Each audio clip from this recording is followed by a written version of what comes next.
अगर मैं कहूँ कि इंडियन पॉलिटिक्स में एक ऐसा नेता है जो जिस भी पार्टी पर हाथ रख दे वह पार्टी जीत जाती है, जो नरेंद्र मोदी का भी दोस्त है और राहुल गांधी का भी, और ममता बनर्जी, एमके स्टालिन, अरविंद केजरीवाल जैसे लीडर के साथ काफी बड़े लेवल पर काम कर चुका है, तो शायद आपको मेरी बात पर यकीन ना हो, पर एक नेता है जो इन सभी के साथ काम कर चुका है और जिनकी लाइफ पर फिल्म बनाने के लिए डिज्नी और नेटफ्लिक्स जैसे प्लेटफॉर्म से ऑफर आया है। मैं बात कर रहा हूँ प्रशांत किशोर की, जो एक इलेक्शन स्ट्रेटजिस्ट के रूप में कई सारे इलेक्शन में पार्टिसिपेट कर चुके हैं। इलेक्शन स्ट्रेटजिस्ट उन्हें कहा जाता है जो डेटा को देखकर यह प्लान बनाते हैं कि इस बार उनके नेता को कैसे रिप्रेजेंट किया जाए और किस मुद्दों पर चुनाव का प्रचार किया जाए।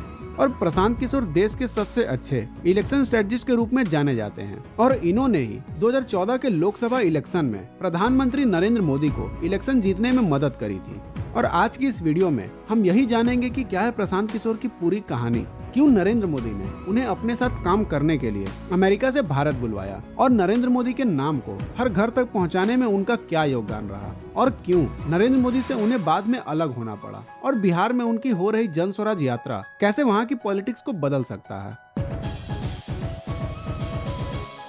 बिहार का बक्सर, जहां बड़े होते हुए प्रशांत किशोर की रुचि पढ़ाई में कम और बाकी चीजों में ज्यादा लगा करती थी, पर मैथ प्रशांत किशोर का काफी अच्छा था। प्रशांत किशोर के पिता पेशे से डॉक्टर थे और वो शुरू से ही प्रशांत पर पढ़ाई के लिए खासा जोर दिया करते थे। और जब प्रशांत ने 12th का एग्जाम दिया तो रिजल्ट ऐसा था कि सब देखते रह गए। 150 में से 148 मार्क्स लाकर उन्होंने सबको चौंका दिया था, पर उनके पिता ने भी उन्हें वही ट्रेडिशनल रूट फॉलो करने को कहा जो बाकी के इंडियन स्टूडेंट को कहा जाता है। जेई देकर इंजीनियरिंग करो और यूपीएससी देकर सिविल सर्विसेज ज्वाइन कर लो। प्रेशर तो प्रशांत के ऊपर भी था, पर उन्होंने सोचा कि वह इंजीनियरिंग ना करके दिल्ली यूनिवर्सिटी से स्टैटिस्टिक्स की पढ़ाई करेंगे। इससे उनका कोर्स थोड़ा आसान भी हो जाएगा और उन्हें दिल्ली जैसा शहर भी देखने को मिलेगा।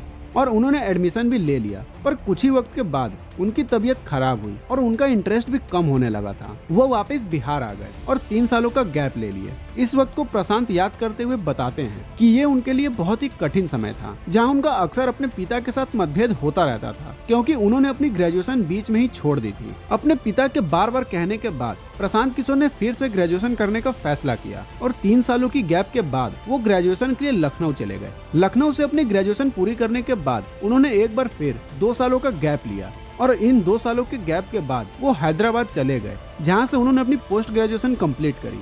अब तक तो था उनका स्टूडेंट लाइफ, पर अब उनका प्रोफेशनल लाइफ शुरू होने वाला था। पोस्ट ग्रेजुएशन के बाद उन्हें यूनाइटेड नेशन के इंडिया विंग में जॉब मिलता है। इस जॉब के दौरान प्रशांत किशोर को मौका मिलता है कि वो बिहार जाकर पोलियो वैक्सीन के प्रोग्राम को मैनेज करे, तो उन्होंने झट से हाँ कर दिया। बिहार आकर यूएन के पब्लिक हेल्थ प्रोग्राम में काम करा, जहां उनकी मुलाकात जानवी दास से हुई, जो कि पेशे से डॉक्टर थी और वह मेडिकल प्रोग्राम में हिस्सा लेने आई थी, और वही आगे चलकर उनकी वाइफ बनती है। प्रशांत किशोर के द्वारा किए गए काम को देखकर उनके सीनियर्स इतना इम्प्रेस होते हैं कि उन्हें यूनाइटेड नेशन के दिल्ली ऑफिस में बुला लिया गया। पर प्रशांत किशोर कई बार बिहार से बाहर जाते रहे और वापस बिहार आते रहे। अब यूनाइटेड नेशन के दिल्ली ऑफिस में भी प्रशांत किशोर के बेहतर काम को देखकर इनकी अगली पोस्टिंग हुई यूनाइटेड नेशन हेडक्वार्टर में। यूएन हेडक्वार्टर में काम करने के लिए वो अपने परिवार के साथ अमेरिका के न्यूयॉर्क शिफ्ट हो गए, और अमेरिका आकर प्रशांत किशोर की जिंदगी में थोड़ी स्टेबिलिटी आई। यहाँ उनकी फैमिली थी, वो अच्छे पैसे कमा रहे थे और यूएन में डिप्लोमेट बन गए थे। पर न्यूयॉर्क में रहते हुए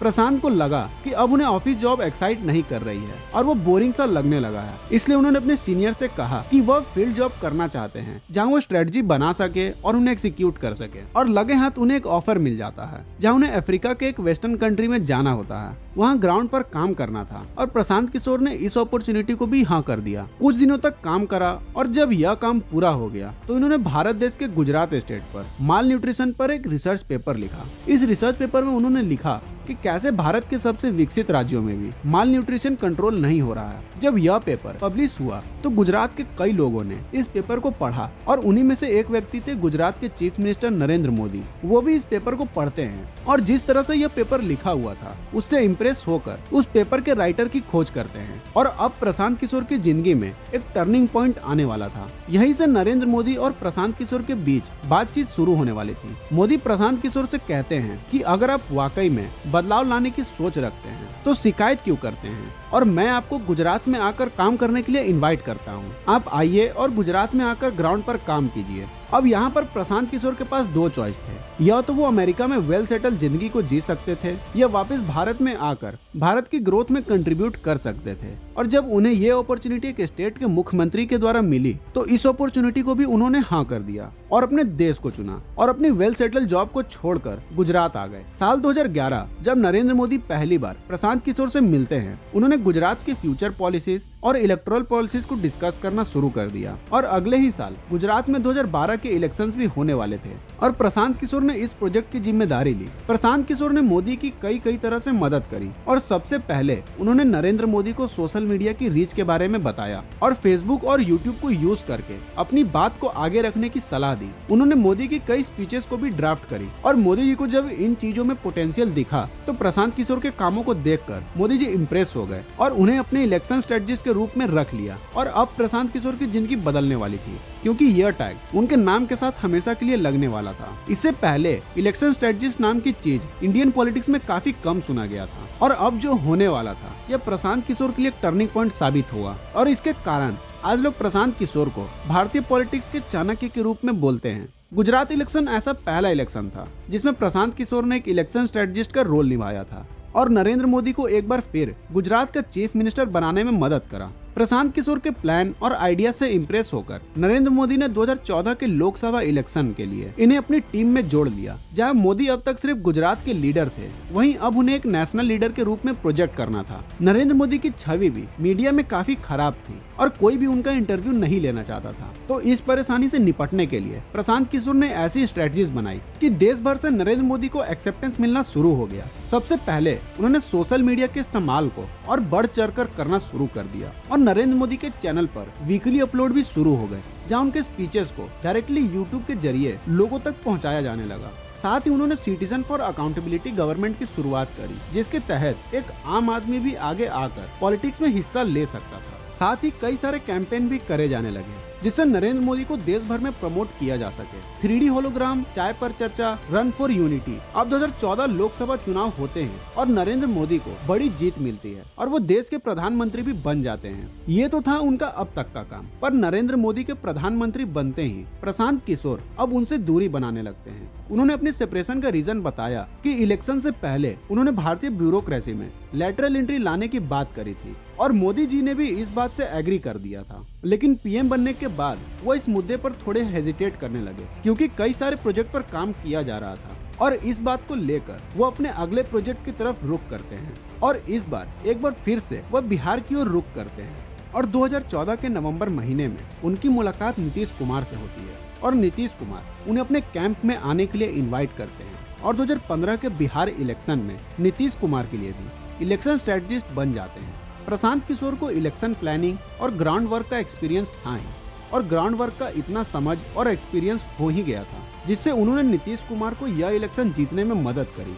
और फिर नीतीश कुमार के सीएम बनने के बाद प्रशांत किशोर को adviser of planning and programming implementation बना दिया गया और अब पहली बार प्रशांत किशोर भी किसी सरकार के लिए काम कर रहे थे। यहाँ रहकर उन्होंने बिहार की राजनीति को और गहरे ढंग से देखा। उनको समझ आया कि कैसे एक आइडिया को इम्प्लीमेंट करने के बाद कई तरह के रिएक्शन लोगों से मिलते हैं और 2 सालों तक बिहार में काम करने के बाद वो अपने अगले इलेक्शन स्ट्रेटजी के लिए चले जाते हैं, जहाँ उन्होंने कैप्टन अमरिंदर सिंह, जगन मोहन रेड्डी, अरविंद केजरीवाल, ममता बनर्जी और एमके स्टालिन के लिए काम करा और उन लोगों के लिए भी एक इलेक्शन स्ट्रेटजिस्ट बनते हैं और इन सभी पॉलिटिशियन को इनके स्टेट इलेक्शन जीतने में मदद करते हैं।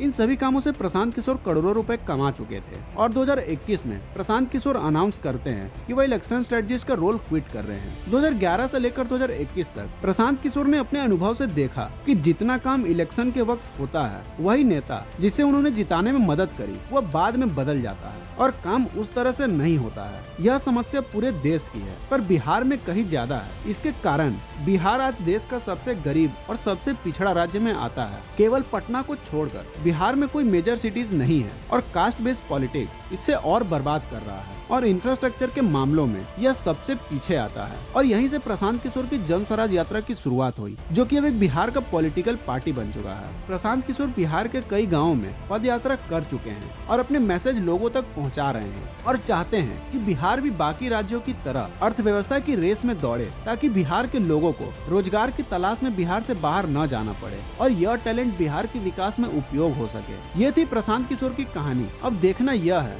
कि अगर पावर हाथ में आता है तो ये कैसा स्टैंड लेंगे। अगर आपको यह वीडियो अच्छा लगा हो तो इस वीडियो को लाइक करें और हमारे चैनल को सब्सक्राइब करना ना भूलें। आप अगला वीडियो किस पर देखना चाहेंगे हमें कमेंट में बता सकते हैं।